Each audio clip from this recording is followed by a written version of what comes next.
Je ne sais pas si les chiens très souvent aiment plus obéir à des hommes, mais je crois que j'ai l'impression qu'ils ne sont pas féministes.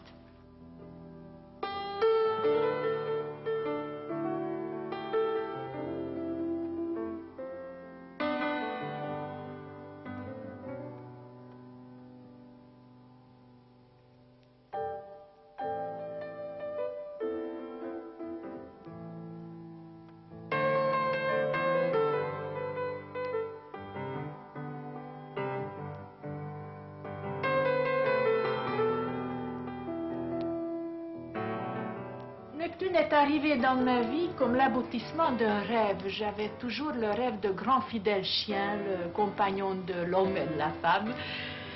Je l'ai acheté tout petit et je ne me suis pas rendu compte que ce petit chien mignon et merveilleux va être un jour un grand chien avec un grand poids, un grand tempérament, mais heureusement il a un énorme cœur aussi. Il voudrait sauter sur mes genoux de la même manière que quand il avait 2 mois. Donc, il y a une sorte de malentendu créé par la nature. C'est comme un petit enfant qui serait très grand et qui voudrait venir sur les genoux de sa mère ou de son père. À ses débuts, il voulait absolument pas aboyer, ni de garder quoi que ce soit. Il a trouvé que c'était inutile dans un monde civilisé. Il paraît qu'il faudrait le faire dresser. Moi, je suis incapable de laisser mon chien à des experts pour le faire rentrer dans le système. C'est mon plus petit chien, qui est un Ténérife, qui lui a appris son métier de chien.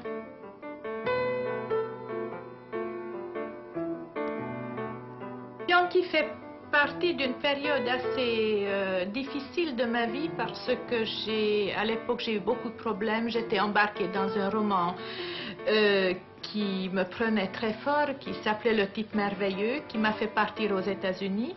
J'ai passé 3 semaines à Washington et en revenant à New York, avant de rentrer à Paris, je me suis promenée à New York et j'ai découvert une petite boutique. C'était même pas un chenil, c'est une toute petite boutique et dans la vitrine, dans la cage, il y avait Yankee, tout petit, mignon, qui était vraiment tendu vers moi, même à travers la vitre.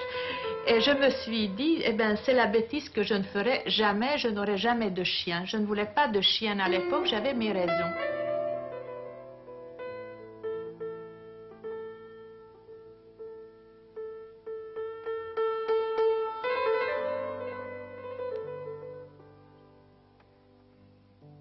Quand je suis partie de la Hongrie, en 1948, à pied, il fallait que je laisse mon chien. Et je garderai toujours le souvenir de ce chien à qui je n'ai pas pu expliquer qu'on ne peut pas quitter un pays avec un chien de cette manière-là. Et il y avait entre moi et les chiennes une rupture, un chagrin. Et c'était brisé par le petit Ténérife à New York qui a brisé presque ce sortilège en disant je t'aime et tu renoues avec nous et tu ne gardes pas ton chagrin. Alors, je l'ai acheté le lendemain. Il fallait faire 4 jours de démarche pour avoir tous les papiers. Il avait un dossier fabuleux pour pouvoir rentrer en France. Il pesait 400 grammes. Il fallait avoir la permission de commandant de l'avion pour qu'un chien vivant puisse voyager avec moi, vraiment dans mes bras. Et je suis arrivée à Orly à un moment où il y avait une grève quelconque. J'aurais pu amener un éléphant. Personne n'a rien demandé.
Sauvage semble être ici le paradis des animaux. Elle est le paradis des animaux, mais Dieu sait quel cruel destin attend les oiseaux.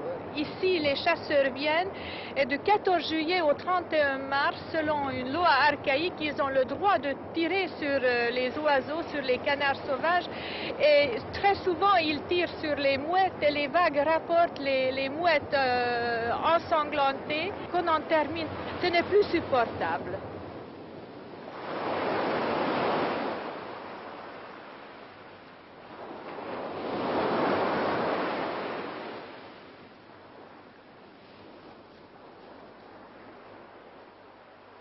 Si dans mon dernier livre, il y a 2 chiens, c'est que leur présence était presque obligatoire. L'écriture partagée avec les chiens est une solitude beaucoup moins pesante. 2 ans et demi d'écriture avec les chiens le matin, pas Neptune qui est beaucoup plus jeune, mais en tout cas le petit, c'est que le petit est entré dans le roman et il voyage dans le sac de vieux monsieur pendant 15 jours, et le Doberman est entré à la fin de mon gros roman, à peu près en même temps qu'il est arrivé dans la maison.